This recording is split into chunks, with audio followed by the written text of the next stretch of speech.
that's just what people do. The theory is you always find somebody new. I guess there was a time I believe that was true, but now... Okay, alright, maybe this music's not appropriate for the conversation. Maybe I should have used something a little slower and a little more dramatic, but I don't think so. Hey guys, welcome to my channel. I'm so glad you're here with me. And if you're waiting on my, second part of my Constitution series, it's coming. It is in the works as we speak.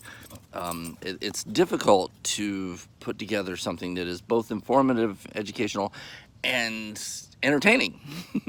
Because the reason you don't know anything about the Constitution now, or the things you don't know, is because you got bored. So I have to find a way to make it not boring. But I digress. So why am I here today? Well, firstly, because recently somebody very close to me lost her brother. This is a woman who I have loved for years. She's been one of my best friends I've ever had in my life, and she's extremely important to me, and I feel her pain. I know she's in a bad place. He passed apparently with no warning whatsoever. There was nothing violent about it or anything like that. It was just, he just didn't wake up effectively. We'll just leave it at that. And I'm not a stranger to tragedy. If you know me, what my family went through right around Christmas time last year. If you don't know me, I'll tell you in short. 4 family members died brutally in one morning, one really bad morning. And one of them was a 6-year-old girl. And, so I'm not a stranger to tragedy. And if you know me, you know my problems. You know what I'm going through. You know that I have been faced with a terminal disease, and I've been fighting that for the last 6 years with every intent of beating it. And that's what brings me to this, the mixture of all those. And there's a little argument that, we live in a time where things are dangerous. You never know if you're going to wake up tomorrow. Don't misinterpret any of that. We are safer now than we've ever been.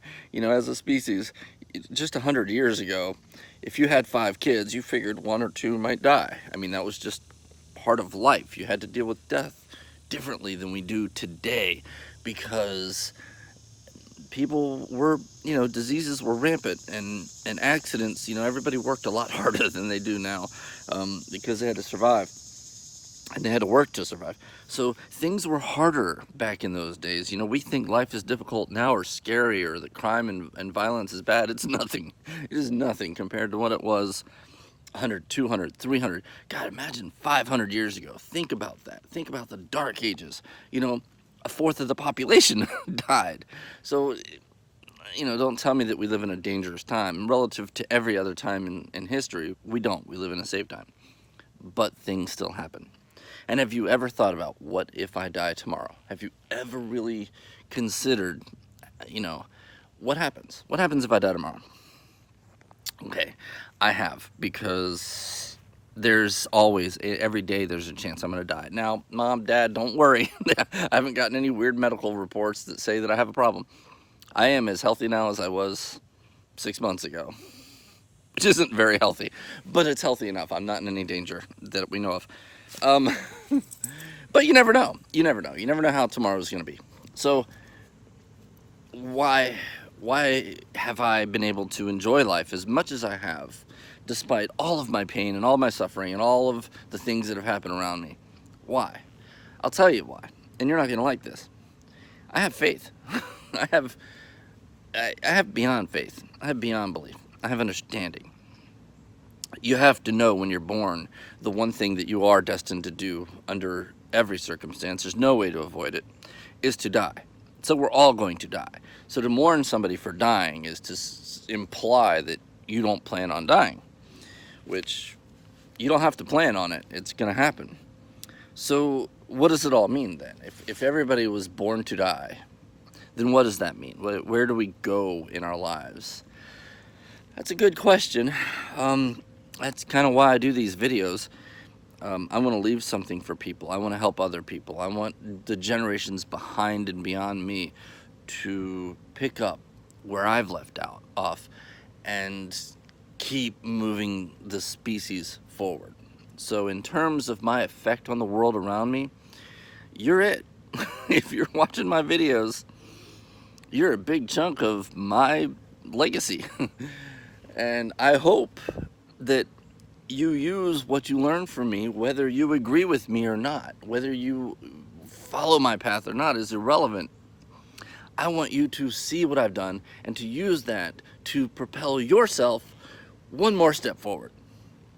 So even if you think, well, he's wrong about this, great. So use that. Use the fact that you think I'm wrong about something and take that next step, man. Get up higher on that ladder. Bring us all higher up on that ladder. If I die and you have taken one more step on that ladder because of this, then my life was worth every pain, right? So on a social, philosophical level, yes, your life is worth living, and death is nothing to be afraid of. Now, on a religious level, I firmly believe that if death were a bad thing, then it wouldn't happen. It wouldn't occur. It's necessary. Death is necessary. It has to happen, not just because it's natural, but it's natural because it's necessary. You understand the difference? I know what happens when you die. I do. I know you don't believe me. And there's no way for me to explain it to you. In fact, I don't want to. I want you to be guessing. But I do. Wow, there's a love bug right on my screen. Right. Let's see if I can get him to go away. Go. There. I do know. I do know what's coming. And I'm not afraid. I'm not even remote. Do you see fear in my eyes? None. I'm not afraid to die. I want to live. Here's the way I see death, right? Here's the way I see life. Death is home for us. Death is where we started, and it's where we end, and it's where we spend all but this short little piece of eternity. So, do I believe in souls? Yes, absolutely, absolutely. And I don't just believe in it. I know they exist. I know because I have one, and we're pretty close. We're buds. So, you come from death. You come from a different plane of existence, and you spend a short time here, and you do the things you want to do here, and then you go back to that plane of existence. Again, you don't have to agree with me. You can argue with me. That's fine. I want you to. I want you to disagree. I want you to have your own philosophies. What I'm asking here is not that you follow my philosophy, but that you have, that you develop a philosophy and live by it. And that's kind of the point of this video, isn't it? So in my eyes, when I see it, I think of it like this, okay? I have a home. I have a very comfortable home. Is it the nicest place in the world? No, it's not. But it is home. And every so often, I like to go to Disneyland or Disney World or Busch Gardens or, some amusement park or camping trips or wherever. I like to go somewhere, and I like to spend a good week or two in these places, right? And, in the general scheme of my life, the time that I spend at, we'll say Disney, is really pretty short, right? I mean, I spend most of my time not at Disney, like almost all of it. But that 2 weeks out of the however many decades that I live is incremental. But I go there, and at first it's a little scary, It's not really scary, but it's uneasy because you're not at home. You're not totally comfortable. You don't have all the comforts you're used to.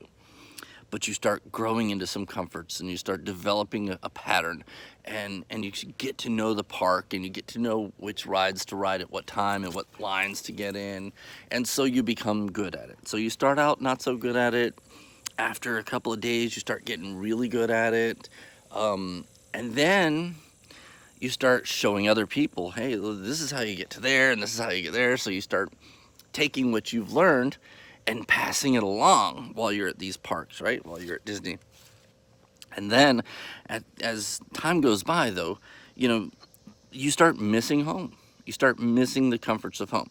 That's not to say you don't love being at Disney. You do. It's fun. It's great. But it's not home. It's just not home. So you do what you can to make every minute at Disney awesome. And at the end of that, when it's time to go home, you know you're going to miss it. And you feel bad that you're leaving, but you can't wait to get home. Well, that's me. That's where I'm at. You know, life on this planet as we know it is my week at Disney. I started out not knowing what to do. As I did it more and more, I got pretty good at it. And as I got deeper into it, I started telling other people how I do it and how I think they ought to do it. But I can't wait to get home. I can't wait to get back to the bosom of heaven, of God. That doesn't mean I'm going to take my life. It just means that I know that after my week at Disney, after I've had these years of this planet, this beautiful experience of life, that's not the end of it. That's the end of the life that I'm enjoying, but that is not the end of everything. To me, when I leave here, I get to go home. I get to sleep in my own bed, take my own showers, eat out of my own refrigerator. I get all the things that I miss. That thing that always people say I'm missing something in my life. If you're missing something in your life, it's because you haven't actually felt at home. And that's something you need to find inside yourself, not at Disney. Okay, folks, listen, I know this was crazy philosophical and a little bit religious, but I just want you to know, there's no reason to be afraid of death. There's no reason to mourn death. You mourn your losses. You mourn, that you miss people, but you don't mourn death. You don't feel bad for the dead. Never, ever feel bad for the dead. They're in a better place. Okay? Hey, thanks a lot, guys. Real information and real politics and all that is still coming up. I just had to throw this at you. I love you. Thank you so much.